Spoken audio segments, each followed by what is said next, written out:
ಗರ್ನರ್ ಅವರ ಪ್ರಕಾರ ರಾಜಕಾರಣ ಎಂಬ ಪದದ ಅರ್ಥ ರಾಜ್ಯ ವಿಚಾರಗಳ ನೈಜ ನಿರ್ವಹಣೆಯ ವ್ಯವಹಾರ ಮತ್ತು ಚಟುವಟಿಕೆಗಳಿಗೆ ಸೀಮಿತವಾಗಿದೆ. ರಾಜ್ಯಶಾಸ್ತ್ರದ ಪಿತಾಮಹ ಅರಿಸ್ಟಾಟಲ್ ಪಾಲಿಟಿಕ್ಸ್ ಎಂಬ ಮೇರುಕೃತಿಯನ್ನು ಬರೆದು ಪಾಲಿಟಿಕ್ಸ್ ಅಥವಾ ರಾಜಕಾರಣ ಎಂಬ ಪದಕ್ಕೆ ಸ್ಪಷ್ಟತೆ ನೀಡಿದ್ದಾರೆ.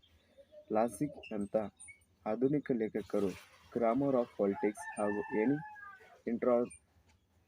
ಇಂಟ್ರೊಡಕ್ಷನ್ ಟು ಪಾಲಿಟಿಕ್ಸ್ ಗ್ರಂಥಗಳಲ್ಲಿ ರಾಜಕಾರಣ ಅಥವಾ ರಾಜಕೀಯ ಪದಗಳ ಬಳಸಿರುವುದನ್ನು ಕಾಣಬಹುದು.